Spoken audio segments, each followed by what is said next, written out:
മധ്യപൂർവേഷ്യൻ സംഘർഷം തന്നെയാണ് ഏറ്റവും പ്രധാനപ്പെട്ട വാർത്ത. അവിടെ ആ സംഘർഷം അയവില്ലാതെ തുടരുകയാണ്. ഇറാന്റെ ആണവ ശാസ്ത്രജ്ഞർ ആക്രമണത്തിൽ കൊല്ലപ്പെട്ടെന്ന് ഇസ്രായേൽ പ്രധാനമന്ത്രി ബെഞ്ചമിൻ നെതന്യാഹു അവകാശപ്പെടുകയാണ്. മുസ്തഫ ഖമനയി IRGCയുടെ കളിപ്പാവ എന്നാണ് നെതന്യാഹു പറയുന്നത്. അതേസമയം അറബ് രാജ്യങ്ങളിലേക്കുള്ള ഇറാന്റെ ആക്രമണ ശ്രമങ്ങൾ തുടരുകയാണ്. സൗദിക്ക് നേരെ കഴിഞ്ഞ രാത്രി 50ഓളം ഡ്രോൺ ആക്രമണങ്ങളാണ് ഉണ്ടായത്. ഇതുവരെ ഉണ്ടായതിൽ വെച്ച് ഏറ്റവും വലിയ ആക്രമണ ശ്രമമാണ് ഇതെന്നാണ് റിപ്പോർട്ടുകൾ. ഇന്നലെ 10 ബാലിസ്റ്റിക് മിസൈലുകൾ നേരിട്ടതായി UAE അറിയിച്ചു. അന്താരാഷ്ട്ര വിപണിയിൽ ക്രൂഡ് വില ഇന്ന് വീണ്ടും ബാരലിന് $100 കടന്നു. ഐക്യരാഷ്ട്രസഭ രക്ഷാ കൗൺസിൽ യോഗത്തിൽ ഇറാന്റെ ആണവ ലക്ഷ്യങ്ങളെ ചൊല്ലി അമേരിക്കയും റഷ്യയും ചൈനയും വാക്പോര് നടത്തി.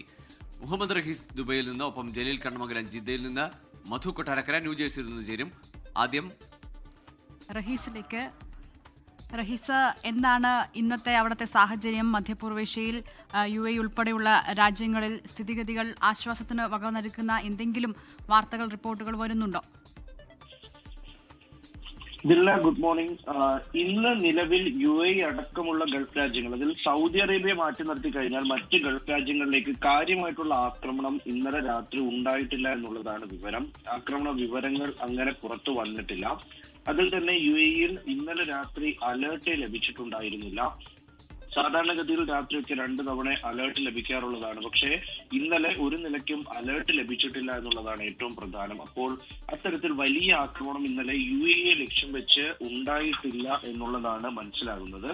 അപ്പോൾ ആ തരത്തിൽ UAEയിൽ കാര്യമായ ആക്രമണം ഉണ്ടായിട്ടില്ല എന്ന് ഇപ്പോൾ മനസ്സിലാക്കാം. ഇന്നലെ യാതൊരു തരത്തിലും പ്രതിരോധ മന്ത്രാലയത്തിൽ നിന്നും അർദ്ധരാത്രി കഴിഞ്ഞ് ഒരു തരത്തിലുള്ള അറിയിപ്പുകളോ അപ്ഡേറ്റുകളോ ഒന്നും തന്നെ ലഭിച്ചിട്ടില്ല. അതുപോലെ തന്നെയാണ് കുവൈറ്റിനെ സംബന്ധിച്ചിടത്തോളം, ഒമാനെ സംബന്ധിച്ചിടത്തോളം ഒന്നും ആക്രമണങ്ങളുടെ യാതൊരു തരത്തിലുള്ള അപ്ഡേറ്റുകളോ അല്ലെങ്കിൽ ഈ അപായ സൂചനകളോ മുന്നറിയിപ്പുകളോ ഒന്നും തന്നെ ഒമാനിൽ നിന്നോ അല്ലെങ്കിൽ ഇത്തരത്തിൽ ഖത്തറിൽ നിന്നോ ഒന്നും ലഭിച്ചിട്ടില്ല എന്നുള്ളതും ആശ്വാസം നൽകുന്നതാണ്. പക്ഷേ ബഹ്റൈനെ സംബന്ധിച്ചിടത്തോളം ബഹ്റൈൻ ഇപ്പോഴും അലേർട്ടിലാണ്.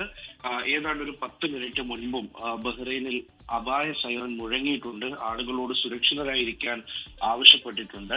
അപ്പോൾ ആ നിലയ്ക്ക് ഇന്നലെ 2 തവണ രാത്രിയും ബഹ്റൈനിൽ ഇത്തരത്തിൽ അപായ സൂചന മുഴങ്ങിയിരുന്നു. അപ്പോൾ അവിടെ ആക്രമണം ഉണ്ടായിട്ടുണ്ട്. എന്നാൽ ഏതെങ്കിലും തരത്തിലുള്ള നാശനഷ്ടങ്ങളോ അല്ലെങ്കിൽ ആളപായമോ ഒന്നും തന്നെ റിപ്പോർട്ട് ചെയ്തിട്ടില്ല.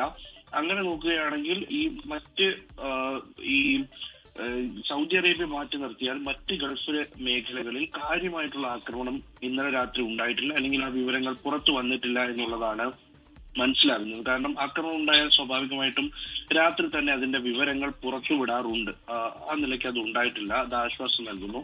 പക്ഷേ ഇത്തരത്തിൽ സൗദിക്ക് നേരെ ഉണ്ടായ ആക്രമണം അത് വലിയ ആക്രമണം തന്നെയാണ്. ഒരു സമയത്തുണ്ടാകുന്ന ഏറ്റവും വലിയ ആക്രമണം എന്ന രീതിയിൽ കൂടി അതിനെ മനസ്സിലാക്കാൻ കഴിയും. എന്തായാലും കാര്യമായിട്ടുള്ള പ്രാർത്ഥനകൾ അടക്കം ഇന്ന് മസ്ജിദുകളിൽ ഉൾപ്പെടെ ഈ സംഘർഷം നിർത്തണം എന്ന് ആവശ്യപ്പെട്ടുകൊണ്ടും ഉള്ള പ്രഭാഷണങ്ങൾ ഉണ്ടാകും. ഒപ്പം തന്നെ പ്രത്യേക പ്രാർത്ഥനയും ഉണ്ടാകുമെന്നാണ് മനസ്സിലാക്കുന്നത്. ഗൂഗിൾ. ശരി, മുഹമ്മദ് റഹീസാണ് UAEയിലെ സാഹചര്യങ്ങൾ വിശദീകരിച്ചത്. ഇനി നമുക്ക് പോകേണ്ടത് സൗദിയിലേക്കാണ്. ജിദ്ദയിൽ നിന്ന് ജലീൽ കണ്ണമംഗലം ചേരുന്നു.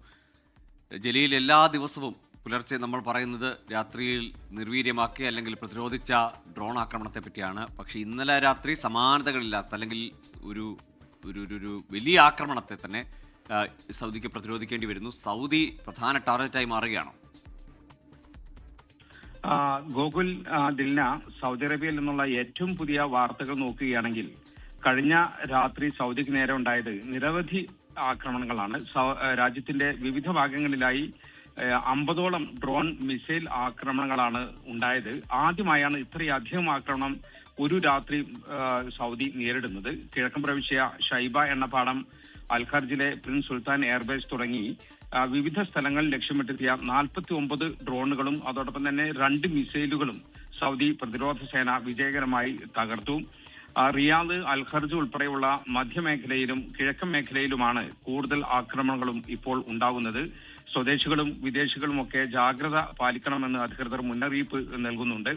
അൽഖർജ് മേഖലയിലുള്ളവരുടെ മൊബൈൽ ഫോണുകളിൽ ഇന്നലെ രാത്രി ജാഗ്രതാ നിർദ്ദേശം ഉണ്ടായിരുന്നു. അപകട സാധ്യത ഇല്ലാത്തതോടെ ഇത് സംബന്ധമായ വിവരം അതും സ്വദേശികൾക്കും വിദേശികൾക്കും ഒക്കെ മൊബൈൽ ഫോണിലൂടെ ലഭിക്കുകയും ചെയ്തു.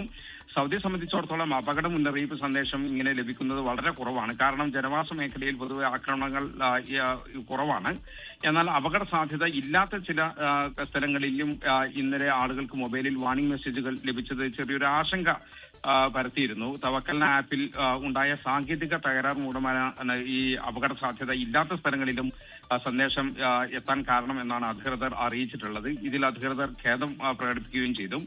നിലവിൽ ആശങ്കപ്പെടേണ്ട സാഹചര്യമില്ലെന്ന് സിവിൽ ഡിഫൻസ് അറിയിച്ചിട്ടുണ്ട്. വാർണിംഗ് മെസ്സേജ് വന്നാൽ പൊതുജനങ്ങൾ പാലിക്കേണ്ട ചില നിർദ്ദേശങ്ങൾ അധികൃതർ നൽകുന്നുണ്ട്. ആക്രമണ സാധ്യതയുള്ള സ്ഥലങ്ങളിൽ ഒരു കാരണവശാലും കൂട്ടം കൂടാനോ ദൃശ്യങ്ങൾ മൊബൈലിൽ പകർത്താനോ ശ്രമിക്കരുത്. എന്തെങ്കിലും അടിയന്തര സാഹചര്യം ഉണ്ടായാൽ കെട്ടിടങ്ങൾക്കുള്ളിൽ സുരക്ഷിതമായി ഇരിക്കണം. ജനലുകൾക്കും ബാൽക്കണികൾക്കും അരികിൽ നിൽക്കരുത്. സഹായത്തിനായി മക്ക, മദീന, റിയാദ്, കിഴക്കൻ പ്രവിശ്യ എന്നീ ഭാഗങ്ങളിലുള്ളവർ 911 എന്ന നമ്പറിൽ വിളിക്കണം.